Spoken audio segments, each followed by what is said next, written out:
नमस्कार दोस्तों, मैं हूं रजीव और आज बात करना चाहता हूं अंकिता भंडारी मर्डर केस के बारे में। सर्वप्रथम तो दोस्तों आप लोगों को बहुत बहुत धन्यवाद।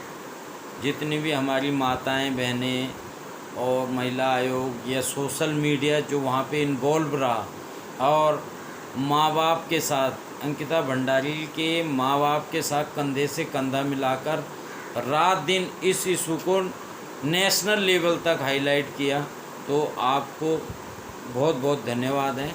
क्योंकि बिना आपके ये मुद्दा नेशनल लेवल तक नहीं जा सकता था। तो ये लड़ाई आपने स्टार्ट की है और इसको मुकाम तक भी आप ज़रूर पहुंचाएंगे, ऐसी मैं आशा करता हूं। और मैं या कोई भी एक एक उत्तराखंडी आपके साथ कंधे से कंधा मिलाकर चलेगा और चलना चाहिए। क्योंकि ये बहुत ही जघन्य अपराध हुआ है, वो भी ऐसी पवित्र नगरी में, ऋषिकेश, जहाँ की आदमी आते ही जो है ना उसका एकदम मूड एकदम चेंज हो जाता है। और अगर वो कुछ सोच भी रहा है तो एकदम जैसी गाड़ी वहाँ पहुँचती है तो एकदम होता है कि जय गंगा मैया, या मतलब एकदम आदमी का मूड चेंज। और ऐसी जगह पे इतना जघन्य अपराध बहुत ही, मतलब जितनी निंदा कर सकते हैं होनी चाहिए और उनको फांसी की सज़ा मिलनी चाहिए। ये तो सभी कह रहे हैं, लेकिन ये सज़ा मिलेगी कि नहीं मिलेगी इसमें अभी संदेह है दोस्तों। मैं ऐसा क्यों कह रहा हूँ, आपकी कोशिश पूरी है, लेकिन आज के देश में आपको पता है कि नेता कितने शातिर होते हैं और उनके वकील, पैसे की उनके पास कोई कमी नहीं है। केस को क्या एंगल देना है वो सारा कुछ जानते हैं। आपने देखा होगा टैनी जिसने किसानों पे थार गाड़ी चढ़ा दी थी, तो उस टाइम मुद्दा काफ़ी हाईलाइट हो गया था, तो उसको जेल भी भेज दिया गया, सब कुछ किया, लेकिन कुछ अंतराल के बाद वो छूट गया। क्यों छूट गया? क्योंकि सह भी होती है, पॉलिटिकल एंगल भी होता है और कानून भी हाथ में होता है, तो क्या दिक्कत है। अब आप बोलेंगे कि यहाँ पे तो प्रूफ भी सारे हैं, सब कुछ है, तो बहुत स्ट्रॉन्ग केस है। मैं मानता हूँ स्ट्रॉन्ग केस है, लेकिन कुछ हर एक चीज़ में लूप होल भी होते हैं। और वो लूप होल, ये मेरे हिसाब से, मैं इतना जानकार तो नहीं हूँ, पर कुछ मुझे लग रहा है जैसी मैं मीडिया से न्यूज़ सुन रहा हूँ। सबसे पहले तो ये है कि जैसे कि उनको न्यायिक हिरासत में भेज दिया गया है तीनों को, जो तीनों दोषी हैं।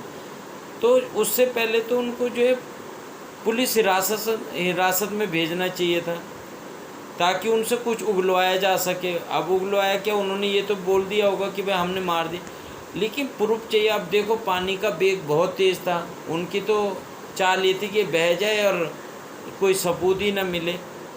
लेकिन अभी भी ये है कि वो तीन दोषी जो हैं उनमें से किसने पकड़ के फेंका, किस जगह से फेंका, ये काफ़ी इशू हैं।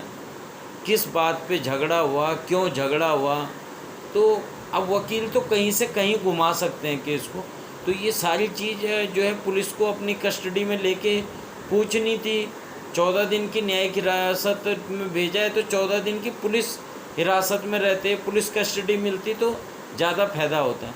अब मैं सुन रहा हूँ कि शायद पुलिस उत्तराखंड की अपनी कस्टडी मांग रही है, तो अब 2 हफ्ते बाद मांग रही है, तो कई प्रूफ तो एक एक दिन में मिस हो जाते हैं।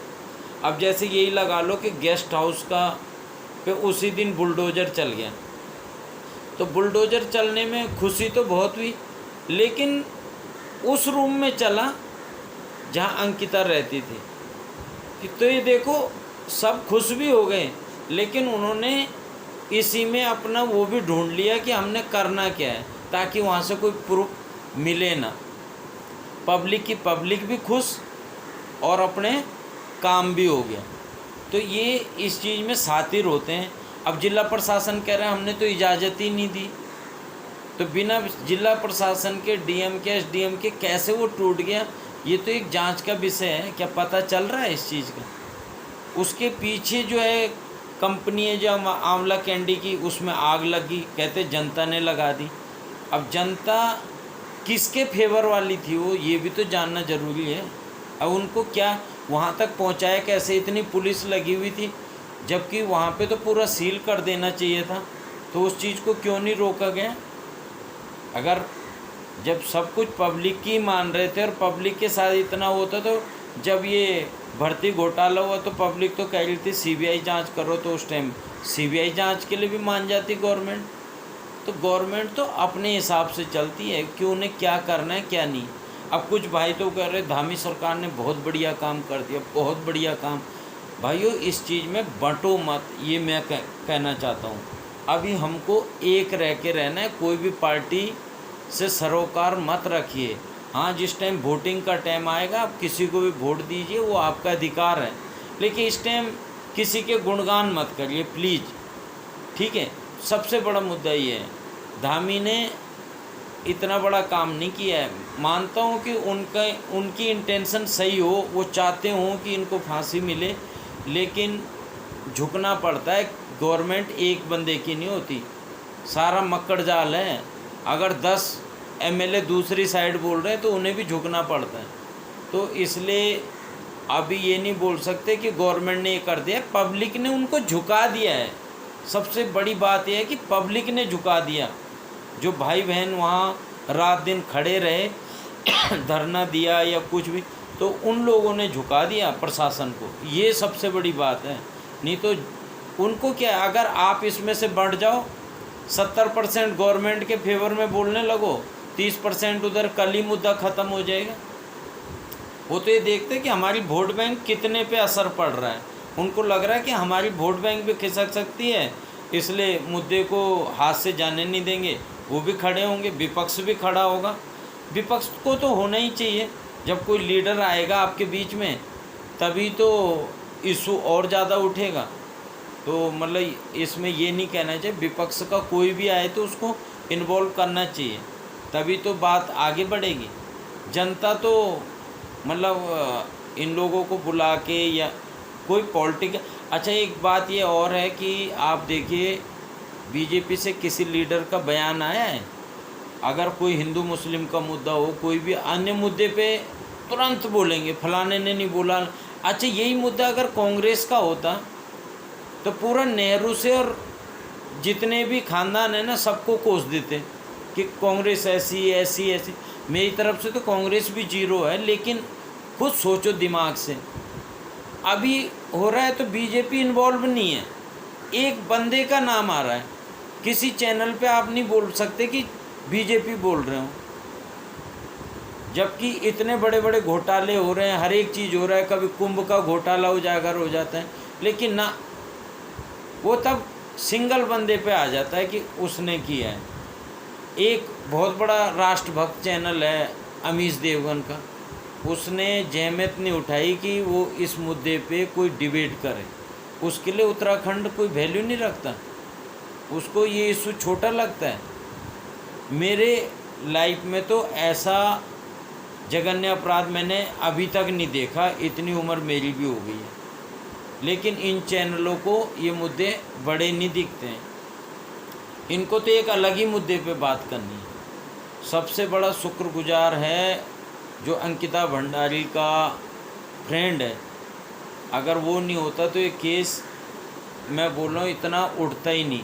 लेकिन उसने जितने अच्छे ढंग से ये जितनी भी उसकी बातें हुई इन दोषियों के साथ, इन जितने भी अभियुक्त हैं, मतलब होटल के मालिक से लेके सभी, उनका जो राज उसने उजागर किया है, उनसे जो बातें की हैं, सबकी अलग अलग वो आई है कि कोई बोला है कि खाना दिया था, खा लिया था, नहीं, कई बातें जो है सोशल मीडिया पे हैं, तो वो रख के और चैट रख के उसने एकदम शीशे की तरह इसको केस को 90% हल कर दिया है।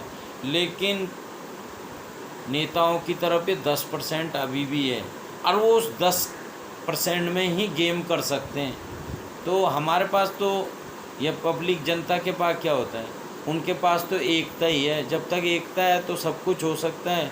एकता बिखरी, सब ने अपनी अपनी पार्टी के गुण गाए, तो मेरा किसी पार्टी को जो है वो करने का दिल नहीं है, लेकिन बोलने का मतलब यही है कि हमें एक रहना पड़ेगा।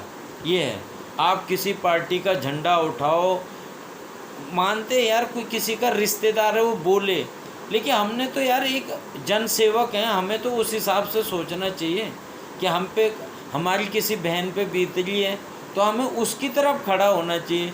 लेकिन हम क्या करते हैं, उसका झंडा उठाने लगते हैं, इसका झंडा उठाने लगते हैं। चुनाव के टाइम पे एक योग्य उम्मीदवार को देखो, आपको लगता है बीजेपी अच्छी है, बीजेपी को दो, कांग्रेस अच्छी है, कांग्रेस को दो, थर्ड पार्टी कोई है उसको दो, इसमें कोई इशू नहीं है। लेकिन क्वेश्चन पूछो, और जब कोई विपत्ति आए तो एक भी हो जाओ। अब देखो केस भी कहाँ दिया पटवारी को। अब मैं तो उत्तराखंड के गांव से रहने वाला हूँ, मैं जानता हूँ कि पटवारी किस तरह से केस को हैंडल करते हैं। कई पटवारी ईमानदार भी, हम ये नहीं कह रहे किसी की उस पर मतलब प्रश्न नहीं है, लेकिन जिस तरह से कार्य हुए, जो पहले पटवारी था जो वहाँ पे परमानेंट था, वो 2 दिन पहले जो है कहीं चले जाता है। तो कई चीज़ें, कई एंगल हैं, तो इसमें तो कई छानबीन का दायरा था। चलो वैसे तो कर रहे होंगे, मैं ये तो नहीं बोल सकता कि हो नहीं रहा है कि इसमें वो है, लेकिन एक सोचने वाली बात है। और हमने भी 2 मिनट का मौन रखा, और इस घटना की जितनी निंदा करी जा सके बहुत है। और समझ सकते हैं कि माँ बाप पे क्या बीती होगी, कितनी आशाएं होती हैं। तो जिस पे बीतती है, जिसके बच्चे वो ही जान सकता है। हम तो एहसास कर सकते हैं दोस्तों इस चीज़ का। बाकी आप जिस तन मन धन से लगे हुए हैं तमाम उत्तराखंड के वासी और हमारे भाई बहन, उनके लिए मैं एक बार सैल्यूट करता हूँ। और फ़िलहाल के लिए धन्यवाद।